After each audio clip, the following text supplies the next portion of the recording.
We could. And we record this thing. Are we? I don't know. Are we ready? Roll. Action. All right. Welcome back to another episode of Into the Fire, an Infernal Men's podcast, where every day we battle for sainthood and we strive to live the Great Commission, bringing God to men and men to God. I am your host, Levi, and joining me, as always, we have the panel, Devin, Josh, and John. And I will never not say it like that. We need to get that endorsement going for the ice cream. Okay, well, we can try. Seriously. Yeah, if you're listening. We make our own Josh called and John John. and Josh's. There you go. That'll work. Yeah. Ooh, All right. So last week, if you were joining us last week, you would know that we talked and we did a deep dive into the mission statement of Inferno. You guys remember that? Yeah, I All think right. so. Good. Yeah. All right. Cool. Got it. So we're not going to do that this time, but we are still going to talk about what I like to call the mystique of Inferno, kind of the mission, the driving force behind it. After the mission statement come the pillars. And the pillars, the three pillars of Inferno, are prayer, evangelization, and friendship. And we're going to talk about those here in a minute, but first I'd like to talk about these 5 P's, P like Paul, that John was so gracious to. You're going to give me credit. Okay. Yeah, yes, All right. you get all the credit. I give credit. Or the blame, whichever it is. We'll find out. We'll find We'll out. find out. And then I think, reading through them, I think they really tie well into the pillars. And so at any moment, we can talk about any of these 5 or any of the 3 pillars as we go through this conversation. But I do want to start with protector. All right. Well, let's tell them how these came up first. So Let's do we it. have these 5 P's. So I was listening to a podcast, and these gentlemen were talking about masculinity and the male today in our culture and in our church.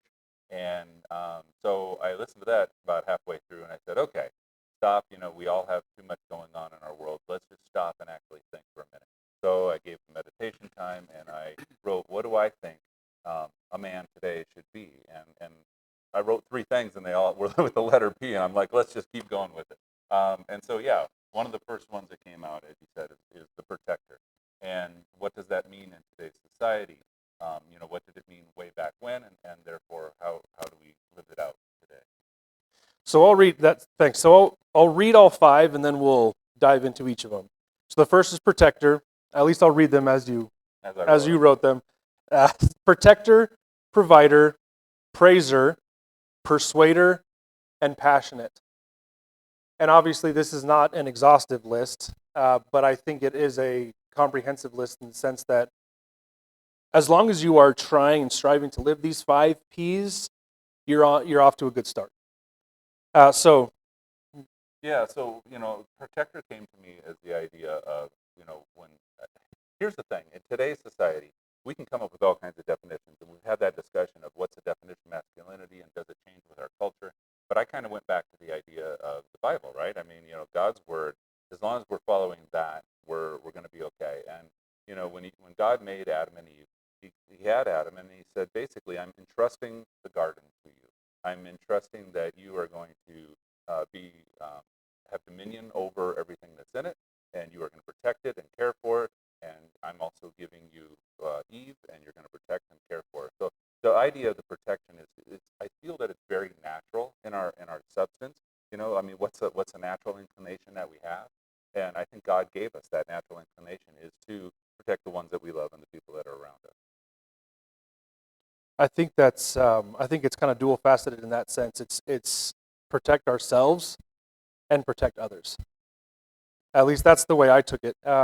Protect yourself, meaning from the attacks, the external forces that are trying to bring us down and trying to pull us away from focusing on our mission as men, whether husband, father, brother, and in two senses, protecting. Because I think when you hear the word, I'm a protector of my family, you think physical protection, right? Like You're right, owning a gun Where's and the making sure bat? nobody. Where's Yeah, the golf where's ball? my machete next to my bed? I mean, that's that's what you think Do you of. have a machete? Yeah, no, a small bat. Oh, that's what Yeah, I got. it's about 2 foot. It's a small bat. Louisville. Minnesota. So I think With that that's important, right? We can't take away from the physical aspect of being a protector of our family or of a spouse if you don't have kids, but the other aspect, which arguably might be more important, would be the spiritual protection, guarding the souls of those guarding our own soul and guarding the souls of those we are entrusted or who are entrusted to us.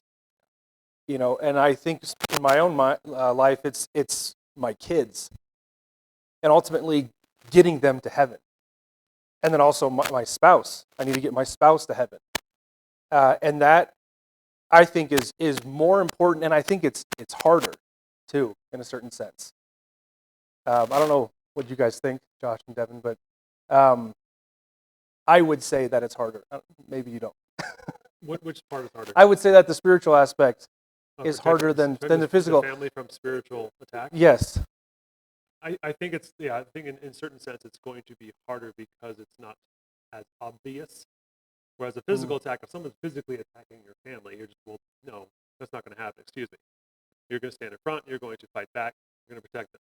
The spiritual attacks that will attack the family, specifically the nuclear family, is something we can't see, but something that is obviously around our family. The spiritual world is constantly surrounding each of our families, and we have the protection of our guardian angels, but at the same time, there is also the forces of evil that are trying to infiltrate into the family, separate the family, sow division, to make everyone at each other's throats. So yeah, you're right. That is a little more difficult because it's not as easy to see or perceive in that sense. And I think that we as men, we like to be able to know what we're confronting and fight that thing directly because we can see it. When something is not obvious, it's a little more disconcerting. Right.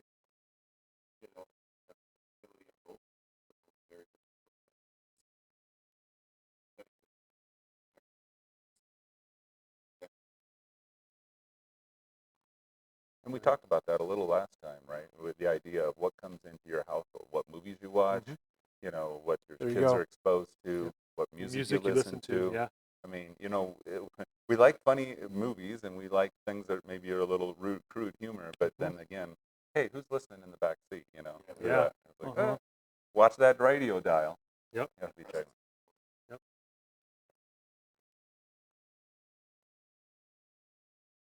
Yeah. Very So true. many ways to protect. Well, maybe this is the last point, but you touched on it, Devin. You said you have to know your enemy, and Josh too. You said you have to be able to see it.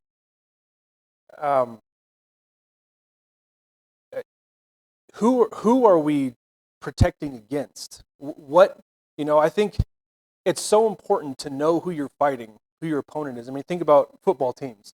They study the other team. Boxers. They study their opponent's moves and the way that they jab and you have to know them so well in order to defeat them. And so when we know that who the enemy is, we will be able not only to defeat them, but we will be able to, almost in a sense, Counter them. Yes, like that's the word. That's the word. Yeah. Counter them. So how are you saying we do that? How do we know? That's the good question. I know. I think I have an answer. Please. Well, the answer is you have to read the Bible. You have to read God's Word, and He has it all explained in there about who you side with. You have to do a deep dive. You can't just do a superfluous look at the Bible or the reading for that week.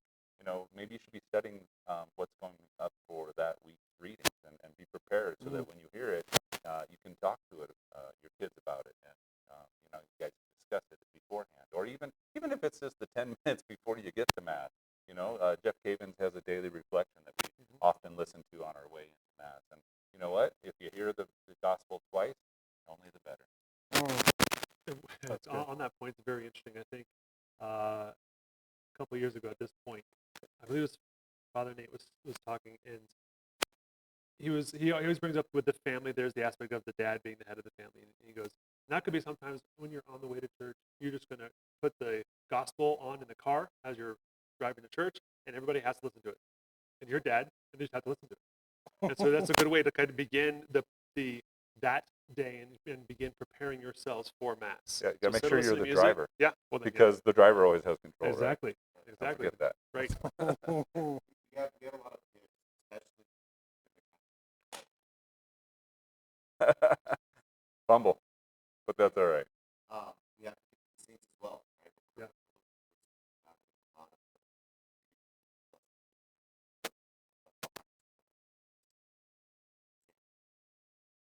I think studying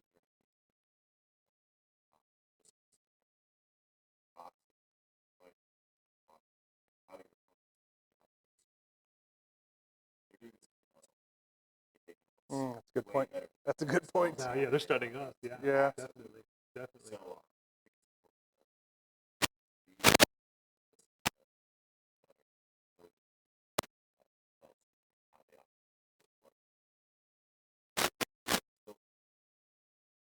So I think that to sum that up, God is there for us, and we don't have to do it alone.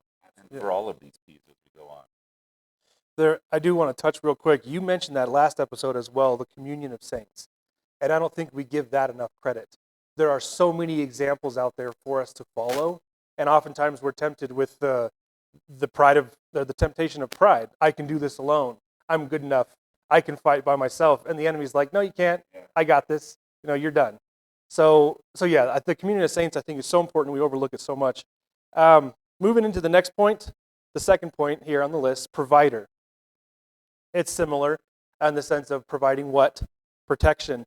But if we dive deeper, because again, the first time you hear the word provider, what do you think? Financially. Yeah, everybody thinks financially.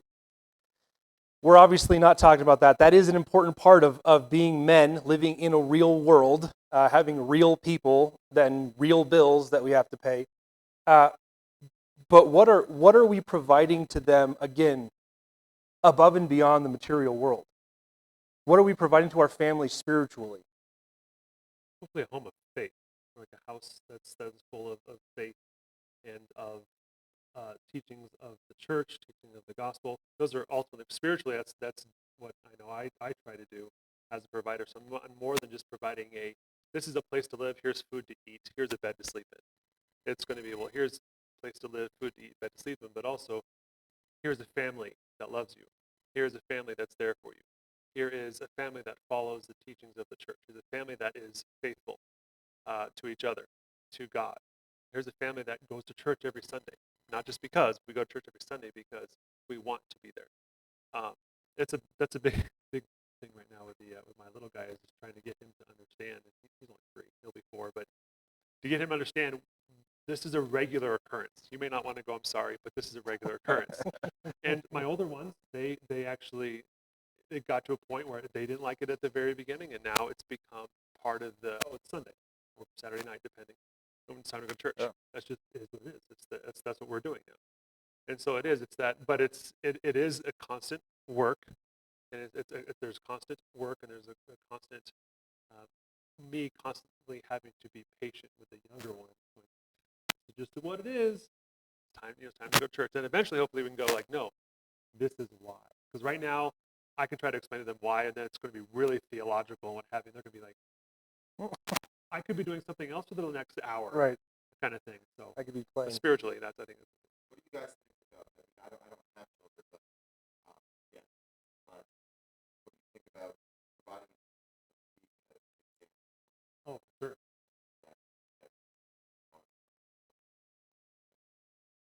That's Probably hard. well. That's just it. Yeah. And I'm not the best example all the time, but we get impatient, Nobody is. right? I don't think. But I think that is a big thing. If you can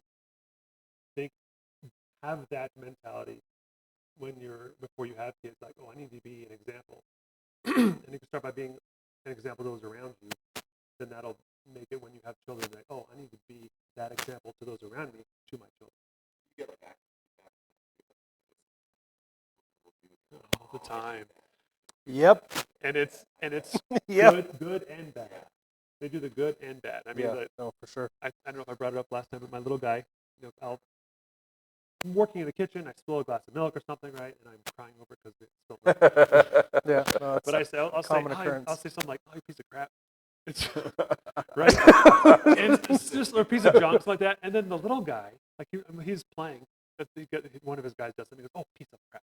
It's like, oh, that's a bad example. That's a bad example. More is caught Yeah. than taught. There it is. as More is they caught say. than set. There it Exactly. I love So, that you brought that up, yes. Devin, about, so it's not just Very true. financial, it's about all the other things like Josh said. There's so many, you can enumerate all the things that you're providing, right? And there are some things that, both of husband and wife can provide at the same time. But there are some things specifically that the man really is looked upon to provide. And a lot of that has to do with that leadership.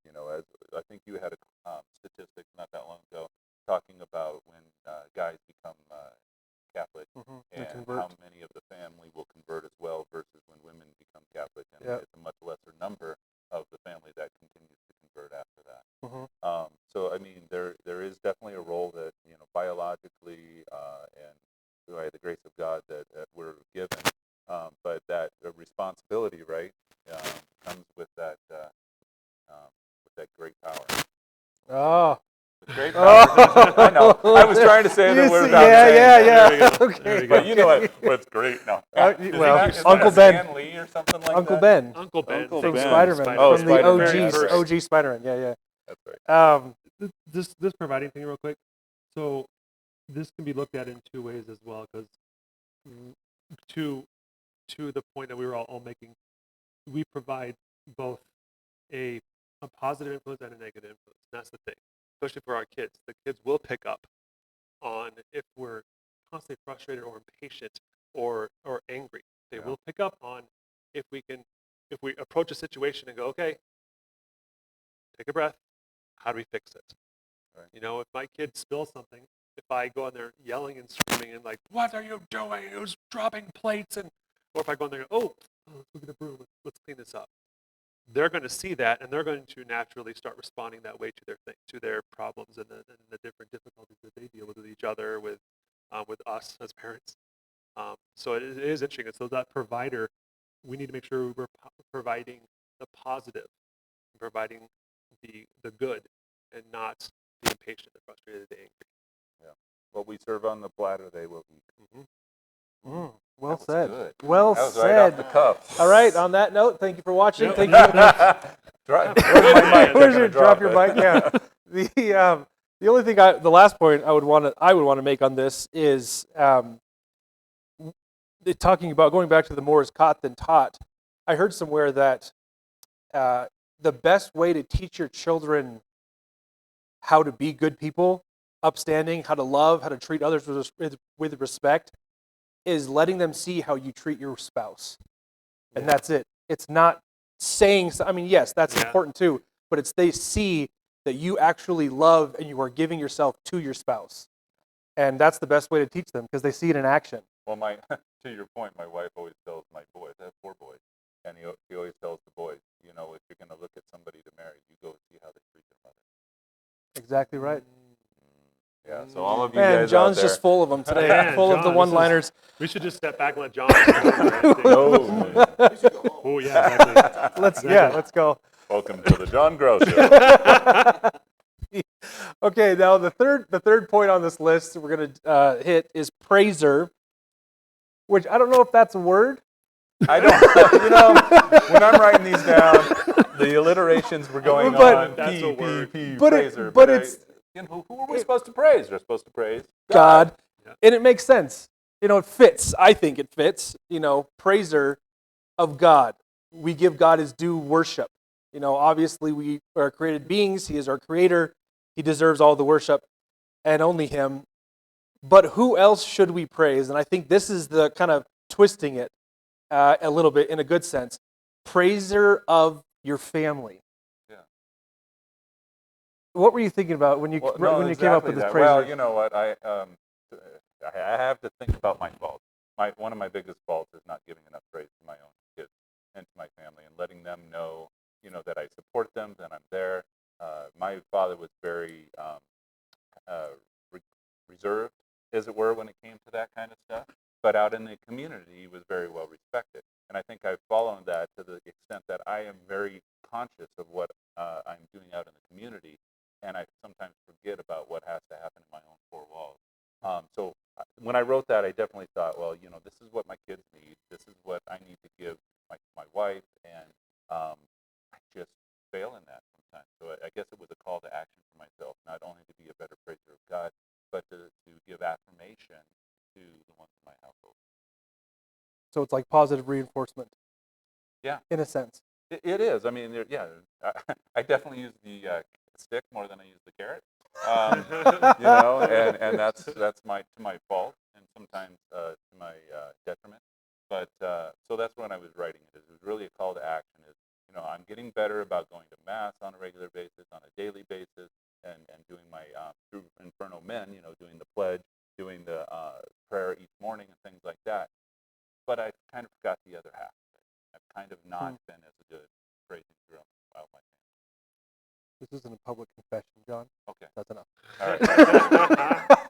No, the idea of praise. I was going to say, I'm glad you mentioned about speaking and telling the kids that they're doing well at something. Telling your children you're doing it. My boys love.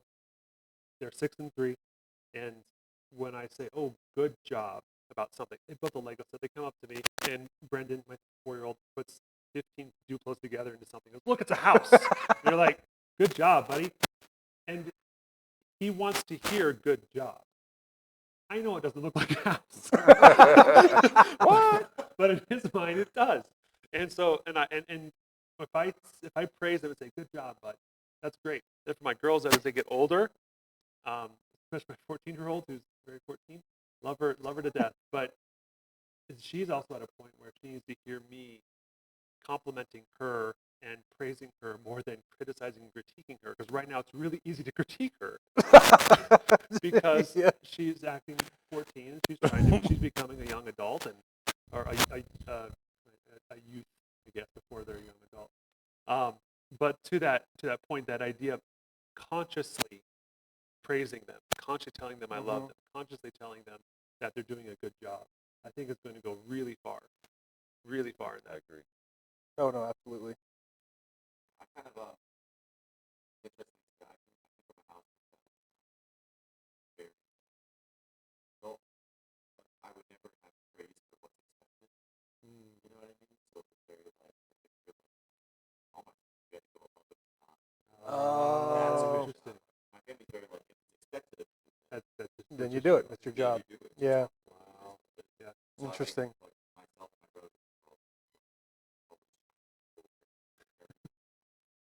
To finally I get praise. that good job. But why?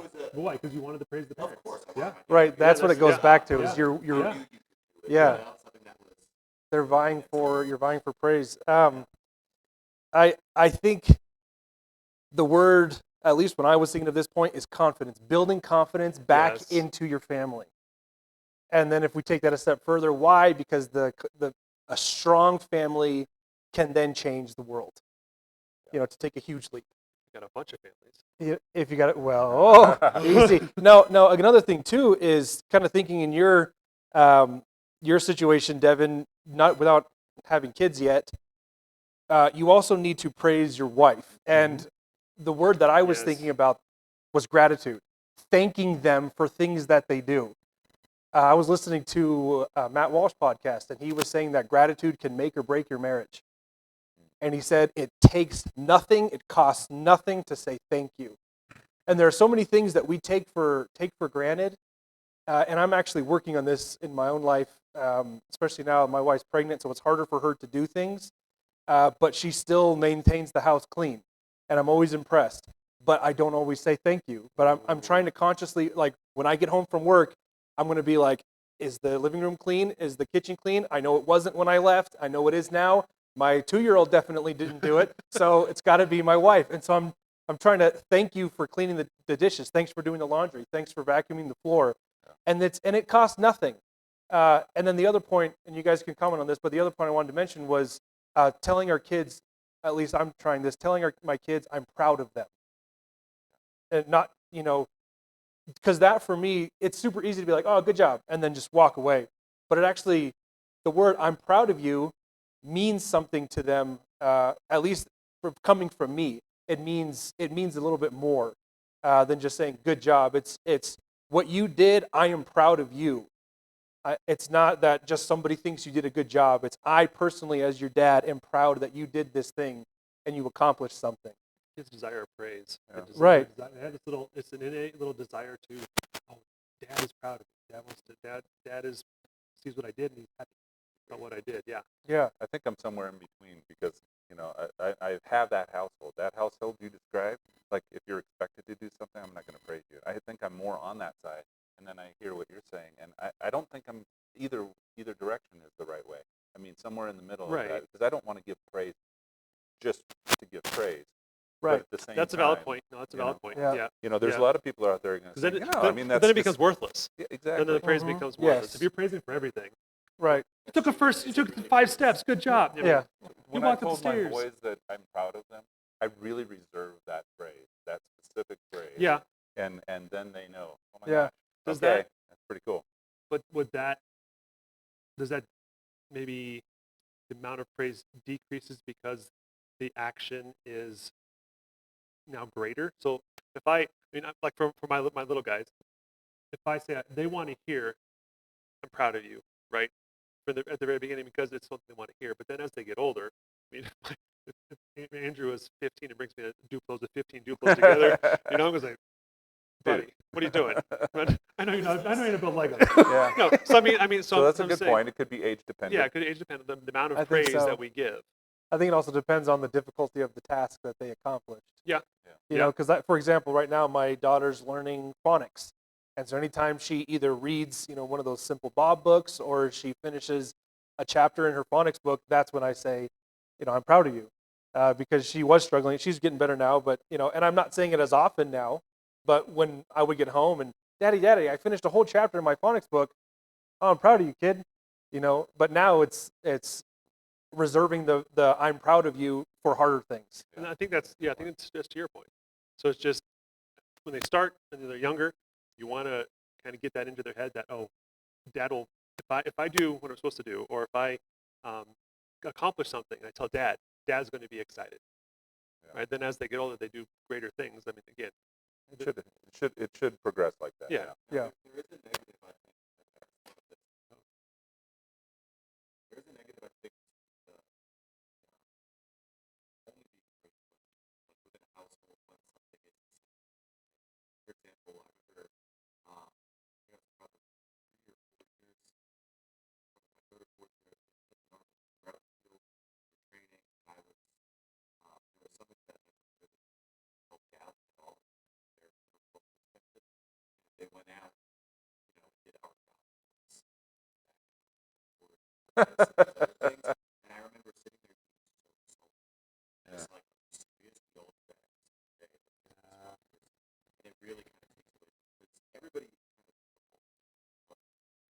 of the military is still but as you guys were talking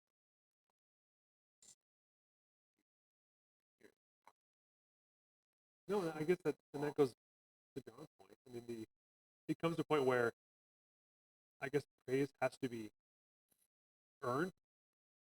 I mean, almost Well, when the kids get older, Yes. they have to earn. They can't. I'm not but gonna again, I praise think them it for has to do everything. with your age thing. Yeah, And so, yeah. It's the But they did, It's I the mean- participation trophy. You don't want to give. well, when you're a baby, you Well, you that's know, just it, You, yeah, you moved it's- your arm. Hey, all right. Right. You smiled. Hey, all right. I mean, so it's I guess it's the logical bar as is it higher goes. and higher. Right. you gotta Right. meet them where they're at. Yeah. Yeah. Hey, you got off the couch. Woohoo! Yes. Go get a job. Woohoo! Exactly. You That's got a exactly job. right. You got a job. Yeah, you got a job. Yay. Anyway, Yeah. You're providing. Yay. You're out of my basement after 40 years. Okay, so the next point, I think we've thoroughly talked about praiser. The next point is persuader. you want to know what I was thinking? Yeah, I'm the not sure first what thing are I you thought of thinking? was There's a Jack Reacher book called Persuader. That's really good. That's the first thing I thought of. Oh, but okay. Persuader is a shotgun. Anyway, go ahead. You're probably not what you're talking about. No, I mean, here. okay. So words have power. This podcast has power just because it's using words. we get out there. So each and every one of us affects somebody, whether we like it or not only by our actions, but by our words. So words can be very powerful. And when we misuse words, that can have a detrimental effect. But what I was talking about with Fraser is, it kind of goes back to what we talked about, is showing that you can give tribute to God and bringing the family along. We already kind of discussed that, going to church. But really using your opportunity to pray and do that not only in the silence of your own room or in your own thoughts, but also being a good example to show others. So, getting out there and persuading being a good leader, really, in your community and in your church. So, if you see something that needs to be done, maybe you're going to round up 3 or 4 guys in the church to say, hey, we need to start doing this. And getting them and using your own abilities and your own oratory ability to make that happen. So that's where it came from. An example. Being an example to those around you. Eventually they're going to, I suppose, depending if you're being an example of a good Christian, they're eventually going to ask you, oh, why are you so happy here? What do what does this mean? Isn't that what it says in the Bible? They should know us by our love, right? So.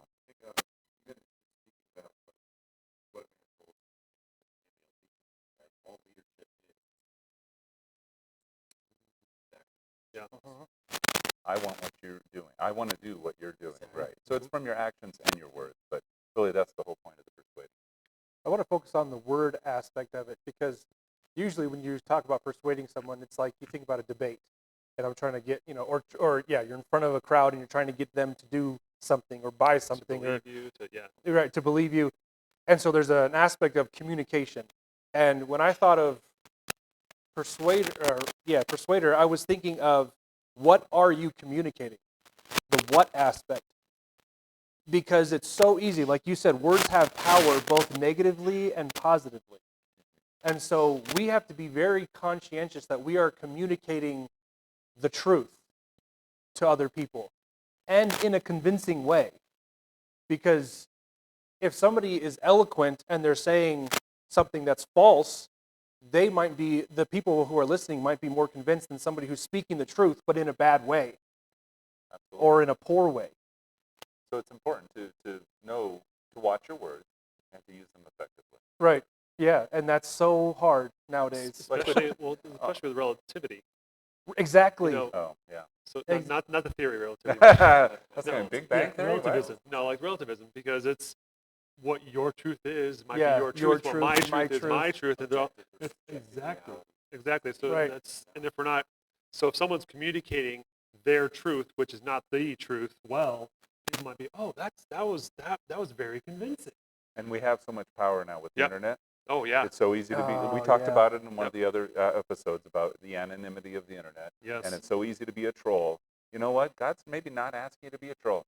Maybe He's asking you to do something. God's not asking you to be Not a asking troll. you to be a troll. Well, and look at our wonderful Congress. I mean, how many of the congressmen are? Watch where you're stepping here, son. How many congressmen are eloquent in speech but are saying nothing? Yeah. Absolutely saying nothing. Trent Horn calls those deepities a bunch of big words that mean absolutely nothing. Yes. But I think they've been doing that forever, right? I know. I mean, No, that's since Caesar Augustus, nothing new. Right. Since the first caveman said, "Follow me." But they're persuading people by their speech. Right. Where are they persuading them to? Yeah. Off the edge of a Where cliff. Are they taking? Exactly. That's Lemmings. exactly right. Okay, good. Yeah, exactly. What has to be Right. therefore it's going to do more harm than good. Yep. Looking over these at first, persuader was probably the hardest one for me to kind of conceptualize, but now it's Yay! All right. Yeah, John. All right. Good on you. Persuader is a word. Yes. Before we get to the last point, I want to say something. Otherwise, I'm going to forget it. All of us have to have some type of internalization of all of these points before we can pass them on, or before we can effectively change or affect people in our life. You can't give what you don't have. So it's so important for us to live these in our daily life, and not just, again, like we said last episode, You can't fake it till you make it. That's not happening. That doesn't work. People will see. People will see right through. Be very transparent. Yes. Yeah. If you're just BSing your way along and you think that people are following you because you're so charismatic. No. Congress. Nope. It comes, yeah, that's enough. All right, you found me. I have to get off the panel. I'm just a big phony. Oh, yeah, you're a spy. All right. I'm a spy. The last one, the last point is passionate, and all I put here on my notes was passionate about something, because I think that passion speaks for itself. Why did you put passion on there? I put passion in because all I could think of the apathy that is rampant in our culture. Simple as that. It was Rampant really apathy. you need to be passionate about something. We are volunteers on this podcast. We are passionate about being here. Tim is passionate about making sure it looks good, and the Inferno Men overall, the organization is passionate about bringing God's men and men to God, right? And so we have to be passionate about something, because if you have a passion, you will therefore take action, and that's really what we need to do. It's the lack of passion. It's so easy. Here's the thing. Men. We talked about men being masculine and going out and doing things, right? Well, the more that we have allowed other people to do things for us, the easier it is just to sit back and not be passionate about it. It's like, yeah, go ahead. You want to do that? I had 4 sisters, okay? My sisters did just about everything. I was the youngest of 6 kids, and my sisters did all the cleaning, all the cooking, in addition, of course, to my mother. But, as the kid, Mom would come in and say, clean your room or clean this and that. I'm like, yeah, I'll get to that. My sisters would get so upset, they'd come in and do it for me because they didn't want Mom to be upset. Did I think about that? Not as a kid. No, I was like, yeah, great. I'm just going to, Yeah, if I exactly. keep my hands off, somebody else will do it. So that, unfortunately, was a bad example for me to just go ahead and continue to be that way in my early years. And I'm hoping to change that now. My wife would say, early years? Yeah. No. Anyway, that is, Still not passionate about it. I'm still not passionate. You know what? You know what? When I paid the money for a Kirby vacuum one year, I became passionate about using that Kirby, man. It's I love expensive. vacuuming. I love shampooing carpet. I'm right there, man. But it's the vacuum or the cleaning? Unfortunately, just a vacuum. The vacuum. Yeah. Well, the passionate thing is because if you are dispassionate as well, that's going to roll over into how your kids interact in their lives. So if they see you constantly doing the minimal around the house and just kind of letting things just flow, they're going to think, oh, this is the normal way of life, and therefore I'm going to Absolutely. do this stuff too. You were on 24/7 as Yeah. a leader, Yeah. as a man. You are being looked at. I mean, as everybody, to be honest. But as we talked about the differentiation for men, we are on 24/7. You don't get a chance to really take a break. And It's for your spouse, not just for kids. It's just the same thing. As if you're dispassionate, your spouse is going to notice that as well. And so that's going to be another possible rift in their relationship. I think we both, throughout our life, we've left with passion as well. We have to be passionate about the right thing. We did everything. We're not passionate about one of these things. About respect our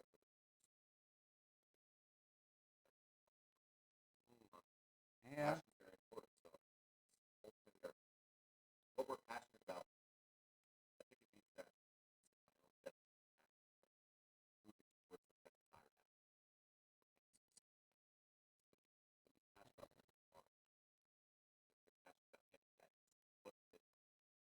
Yeah. every passion.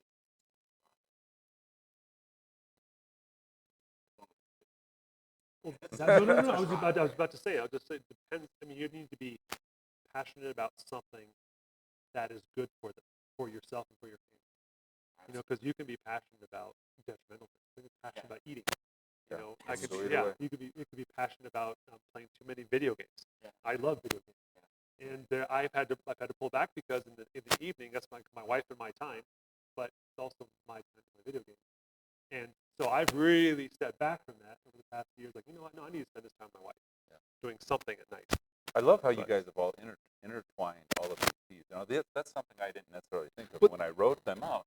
But you guys have really gone to the point of saying one is interconnected to the But other. that's what I'm saying. This passion, even though this is interesting on our list here, this is the least written about it. it is the one thing that ties everything. If you're passionate about your family, you'll be a protector. If you're passionate about your family, you'll be a provider, a praiser, a persuader. Those are things. So passion is almost like the underlying, if you look at it. I love It it. is everything I is love built it. on. I So think all of these. even the one that's not a word is praiser. But all of these, like if you remove one of these, it's gonna affect every Yeah. other. Yeah. It sounds like the Holy Spirit. Sounds like That's it was. what it, that's Yeah. what that's what it sounds Thank like. you, Now, Holy Fire. Spirit.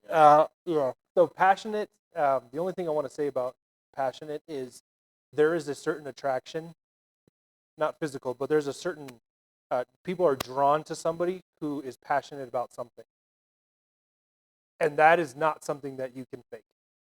Yeah, it's true. Passion has to be something lived, and as a sub point, the thing you're passionate about has to be worth your time, because otherwise you will lose steam.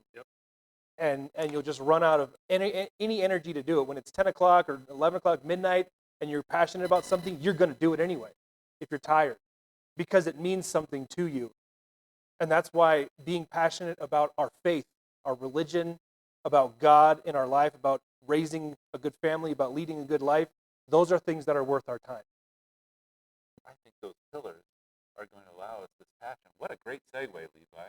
Let's talk about those pillars. Sorry. Okay. On that note, no, that's great you, because awesome. Back to you. So the three pillars of Inferno, and then we'll have to wrap up here. But the three pillars of Inferno we want to talk about, and I think again they all intertwine. These three pillars entwine with the 5 P's that we were just talking about: prayer, friendship, and evangelization. So prayer, as the first pillar that's listed here, is it's a sine qua non. You can't live without it. Prayer is absolutely something that you need in your life, and therefore you have to be passionate about, again, your prayer life, your life with your interior life, your grace, and prayer is the way that you keep it. You can't. But if I can interject here real quick. You may. So, but with prayer, it's important also to note that that doesn't mean if you don't have a prayer life that you instantly have to go read the Summa Theologica. You don't? No. You have to be able No. to pronounce it. Yes. No, he That's pronounced good. it right. That was Yeah, good. I did. I know. I pronounced it correctly. I Just can't. Latin. Oh, he's asking for I'm himself. envious. Oh. I'm envious. Insofar as the meaning that you just need to start. So the pillar of prayer, and I think that's what was fundamental thing to the founding of Inferno, is that we started with, can I do 5 minutes of prayer a day? And I think that's the important. If you can start there and then become passionate about doing those 5 minutes, then that 5 will become 10, the 10 will become 20, the 20 will become 30. Mhm. And I think, and then there's so many guys that do up to an hour of prayer every day. I don't do that. I'm not there yet. But just starting small, that begins. If you have that passion in starting small, then you will continue. It doesn't mean that you have to go from 0 to 100. You can start slowly and then work your way through that. But it's the passion of actually, I need this to be part of my life. Right, Yes. and we got the pledge. And down here on our paper, we've got ACTS, A-C-T-S, right? Yep. And I think if for anybody that's struggling with how to pray, right, you can just have verbal communication in your head with God, make it a conversation. You can have the rote prayers that we use, but you can also get a little guidance from this. ACTS stands for adoration, contrition, thanksgiving, and then supplication. If you just go through those 4 Very simple. areas in your mind, you've already taken up 10 minutes easy. You know what? And you'll come that much closer to God in those 10 minutes. I think another point too about prayer specifically is that prayer is not getting distracted. Oh yeah. You know, a lot of people think, oh, I just get distracted all the time, or after 3 minutes of trying to pray, and so I just stop because whatever, I'm not praying well. Saint Therese. False. Yeah. Saint Therese of Lisieux. She would fall asleep during prayers. Yep. And she's like, well, if the divine physician wants me to go to sleep, I'm just going to go to sleep. It's like so simple. So That's- simple, yeah. Yeah. Yep. You Googled it. I You did. Googled it. I Googled it, and then that's how I found it. There you go. That's awesome. Just be present. Yep. Be present. Sometimes, yeah, sometimes just being, that's why, like, during adoration, sometimes just being in the presence, not thinking anything, not saying anything in your head, just being there. So Levi and I can relate to this when we were in seminary, and we started every morning with an hour of meditation. Very rarely, of my 4 years that I was in the seminary, was that hour fully conscious with God. It was more like 15 minutes. I would get distracted. But the point was that it was a daily thing. Still did it. And I still did it. Still got right. more time Yep. praying by committing Yeah, to that. exactly. And there were times where I fell asleep. I mean, it was you're supposed to be either kneeling the whole entire time or standing, and I would just get lazy, and sometimes I would sit down. Yeah, or just I would Yeah, start to because you start to didn't, fall asleep. you yeah, were in your room. yeah, you were by The door yourself. closed. Yeah, you're by yourself in Yeah. your exactly. Yeah, Oh, yeah. it really did, and it was but it was just that there was a constant doing it. So even you could be in the most perfect. I'm trying to say you're in the most perfect environment to pray is the seminary, and still it's going to be a struggle. It's going to be hard. Oh, yeah. Yeah. And like we said last episode too, talking about sainthood, it's not about praying perfectly. It's about trying to pray. Oh yeah. It's about the effort that counts. Which leads us then into the second point, friendship. We could talk so much about friendship, Catholic men forming strong bonds with other Catholic men, building each other up. And that leads, and we'll talk about these 2 points together, friendship and evangelization, because they kind of go hand in hand. The Great Commission to evangelize others, but you can't evangelize people you don't know, right? You can't. I would, Oh, can you? I would. You can, But you will be most effective if you win their hearts first. Like Because- why has Focus been so effective, right? Fellowship of Catholic University students, and they go out and they're on campus and they win the hearts of their contemporaries because they're out doing activities with them and supporting them and affirming them. So that's how it is. I stand corrected. No, you I'm saying, no. no. It's both, because you are who you hang out with, Mhm. or you become who you hang out with, right? And so, in that sense, I guess I'm talking about a deeper evangelization. Obviously, we can give good examples at work, or people that just see us in public praying before meals at a restaurant, that type of thing. That's a form of evangelization. But the actual bringing someone down into the knowledge, or up, I guess, into the knowledge of God, it takes almost like a human element first, and then they trust you, and then they want to spend time with you, and then that, St. Thomas, everything is learned through the senses first, right? And then the spiritual comes. Man is both matter and form, right? And so we got to start with the senses, and then it goes to the soul, and the raising up men to God and God to men again. So You've come full circle. wow. Wow. All right. That's a great way to end it. All right. So on that, that's it. That's all we got for today. We could have spent a lot more time on this, but we have a special episode next time. We're going to be interviewing. John is going to be leading an interview with Keenan Robinson. who? Well, you'll have to All tune in right, to there you find out. go. Join us Who's next Keenan time. Robinson? In the meantime, keep stoking the fire, as Devin said, which I think is great. Keep stoking that fire, and we'll see you next time. God bless. Thanks for watching. Thanks for listening. Take care. God bless. Devin, do you have